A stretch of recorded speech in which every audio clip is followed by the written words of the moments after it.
Hello, and welcome to my home. My name's Jackie. This is my fifth, sixth video. I don't remember anymore. I started this channel Sunday. I was talking to my friends on YouTube and said I was texting with them on Instagram, which, by the way, I didn't have or wasn't using if I did have one. Until I started talking to all the people on YouTube. How did my channel happen? So this is a little bit of a story time and my bag. This heart bag right here. So the story time part is why I started this channel. I love bags. I truly love bags. And I didn't really follow luxury YouTube. I didn't know luxury YouTube was a thing. I didn't know any of this during the pandemic. I wasn't watching YouTube. I think I found Autumn Beckman first and had been following her because she was from Texas, which is where I'm from. So I'm like, oh, somebody in my neighborhood. I'm like, and when I say neighborhood, she's like 3 hours from my neighborhood, but it's closer than most of any other part of Texas. And I'm like, okay, well, I'll watch her video. Maybe she'll show me things I've never seen before locally, because she lives in Houston. I don't live in Houston. I drive through Houston, but I don't live there, so I don't shop there. And I'm like, okay, it'll be great. I'll find new places to go. I'll just watch her show. I found her show, or her channel, essentially, because she had done a clean my bag video, her vintage LV bag, and I had a vintage LV bag myself that this is what led me to my luxury journey, is I had a gifted bag from a family friend who shall not be named, and they gave me a bag saying, oh, here, you can have this. And I'm like, really? This is an expensive bag, are you sure? And she's like, yeah, I'm good. I bought it from a friend. My friend says I was helping her out, so here, it's yours. It's, as far as she knew, it was real. I am, and if she didn't know, it wasn't, sorry to tell you this, but it's not real. But I didn't know that. I didn't know that for years, because she gave me this like 10 years ago, and I didn't realize that there was some stitching undone on the handle, and I was thinking, I'll take it I talked to the people at the Louis Vuitton store in Saks or someplace, and they had said, oh yeah, we'll just bring it in and we'll look at it and we can get repaired. And it was just some thread stitching that had come out of the handle. It was a Speedy 25, a classic, monogram, nothing crazy, pretty used condition, but I'm Thai, and I was like, is this real? Because we've had enough, yes, Watson, we've had enough counterfeits in my life that I'm like, I don't know if this is a really expensive bag that they just gave me. So I didn't do anything about it. I was going to clean it. And then as I did more and more research of how to authenticate and how old is the bag, and then I realized I have a super fake. Or at least for me, it was a super fake, because I couldn't tell. The vachetta had patinaed, the canvas looked legit, all the hallmarks were there until you opened the bag and looked for some logo stamping. Even, it had the classic, Louis Vuitton, made in France or whatever. But the back of the brass buttons didn't have anything. I'm like, well, that doesn't have to be for everything. And then I went looking for, where's the date code? Couldn't find it.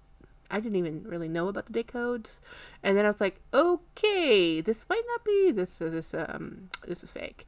And then I started looking at stitching, and I'm like, stitching count was wrong based on everything I'd read.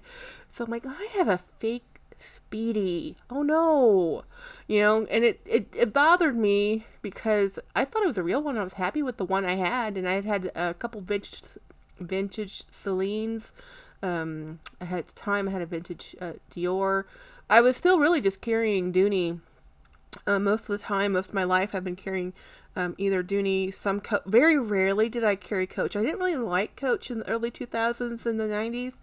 It just wasn't my vibe, that shiny kind of look they had. The 2000s Coach was not my jam. But I carried tote bags. And when I say tote bags, I'm not talking about like the tulip Dooney tote bag up there. No, I'm talking about teacher tote bag, the canvas Land's End boat tote bag, that tote bag. I had a lot of those. My dad was a teacher. After he retired from the military, he taught, and as if you know anybody who's a teacher, you live and breathe and die by tote bags. You bring home every class period, you have a different tote bag for that class period. And so we had a lot of tote bags, and that's what I carried my books in. I didn't use a book bag. That was my book bag. And anyway, so if you're carrying around books, you're in college or in school, carrying a pretty bag really wasn't on my things to do. The bag was really to carry my wallet, and it was just to put into my tote. And a lot of times that's how I went with it. I didn't really start carrying bags and purses until after college. I was in working, and all of a sudden I had to carry things to work, and a tote bag was tote bags are fine. People still use them, like the canvas boat tote bags, but it looked a little casual, and I was working gas and oil, so I said, okay, well, maybe I should look nicer than this, but I digress. The whole point of starting this channel and trying to do all this is to share my bags that I love. And I noticed that there was a lack of people showing things they already had. Maybe they've already done 300 videos, and you're just not going to go back to that first bag you showed. But I like vintage things, and I like old things, and I like past season things, and I like things that I'm not that stylish or fashion minded. So for me, if it was awesome 10 years ago and I find it, a lot of times I think it's still awesome and I like using it. And I just kept saying, well, what about that? What about 3 seasons ago? Or why are we doing this again? And this is one of those examples, this bag. This is a Rebecca Minkoff bag. And this bag is directly a result from Autumn Beckman. I had never known about Rebecca Minkoff. I was pretty much where I live in Texas, even though I went to school in San Antonio, and it's a big, very big city.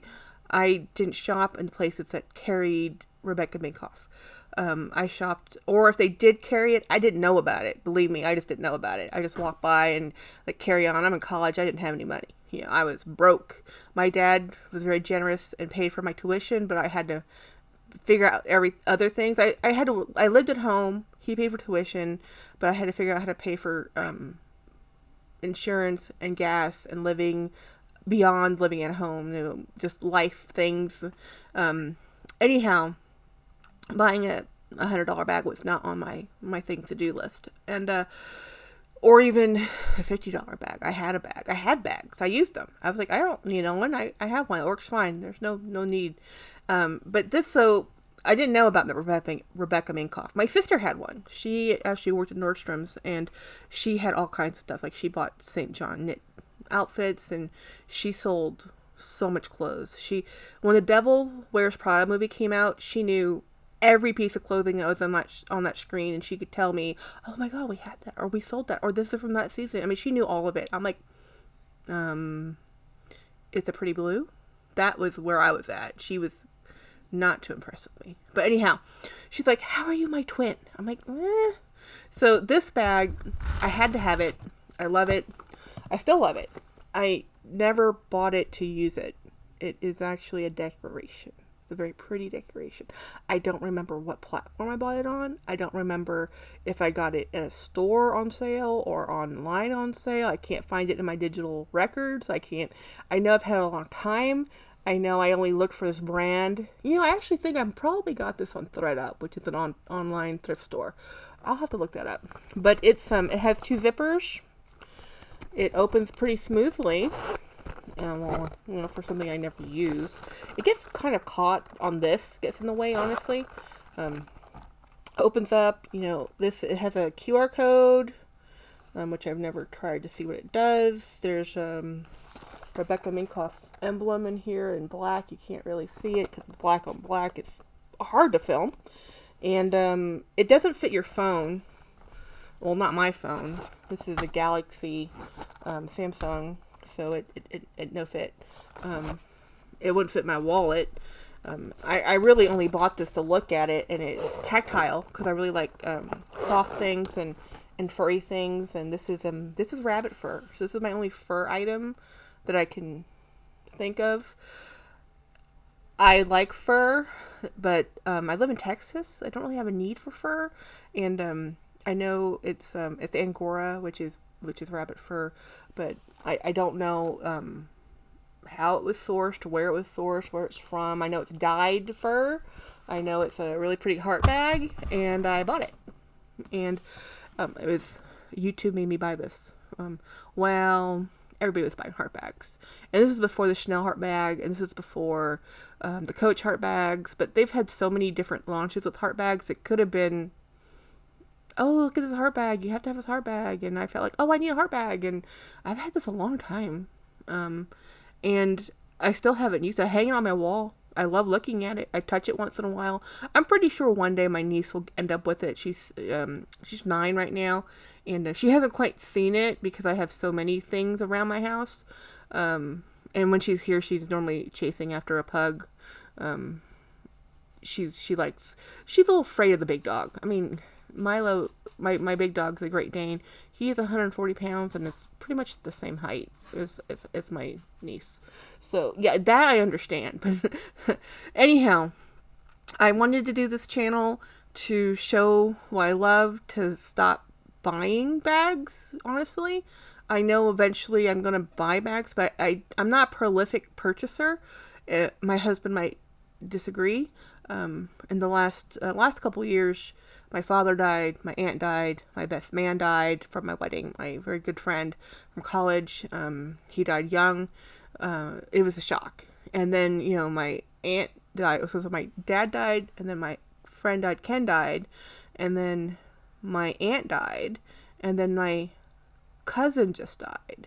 This is all in like 4 years. It's like really, it's a lot. Retail therapy happened, a whole lot of retail therapy. And then I was the executor for my father's estate. Oh my goodness.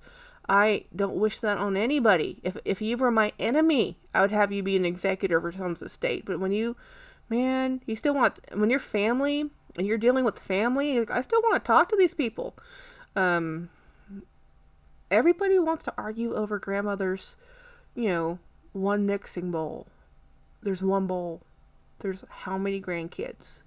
There's only one. My solution to all this was, I gave away anything anyone wanted. Like, you take it, you want it, take it, get it. And if I could find it on eBay, similar item, same vibe, looked like it or exactly like it, I'm like, I bought it. My sister's like, isn't that grandmother's? I'm like, nope. I bought that off eBay. Like, they bought it from somewhere. It's somewhere. It doesn't have to be hers. It just reminds me of her. But that was for my grandparents. My grandmother died in 2007, so that was a long time ago. And then, the last 4 years with all the death of the family, it does change how you behave. And I know I went crazy for a while, and I probably doubled my bag collection within the last 5 years. And then it becomes an acquisition game. It's like, oh, this is on sale, or that's new, or that's trending, or that's awesome, or your friends are getting it. And then I start buying it, and then I'm like, well, this is awesome. My friends have it. I have the same one my friends have. But then they buy another one too, and then I want that one, and then it just can't keep going. I can only use one at a time. So what I'm trying to do is being more responsible. As I told you, most everything I buy is used anyway. I like to use things. I liked things that have a history, things that were new to somebody else, and they got the first mark, first ding, first whatever. My cars I buy used. The only thing we didn't buy used was the house, and we wanted to buy a used house. We wanted an old house. We ended up with a new house. We're like, how did this happen to us? But we had an old house, and Anyway, this video is getting way too long. I'll have to tell you story time another day about the house. But the only thing we have new is the house. And we wanted a new house so we wouldn't have to do renovations. And all we have done in the last 6 years we've lived here is renovations. We have remodeled this house. I cannot tell you how many times it's like, we should have just bought another different house. But if you know Texas housing market, that wasn't going to work. We were lucky to get this house, and I don't know what these other people are doing to buy these houses. It's not my job. My job is a public servant, and it's not keeping up with the market. Anyhow, y'all have a great weekend. I will talk to you again tomorrow. Bye.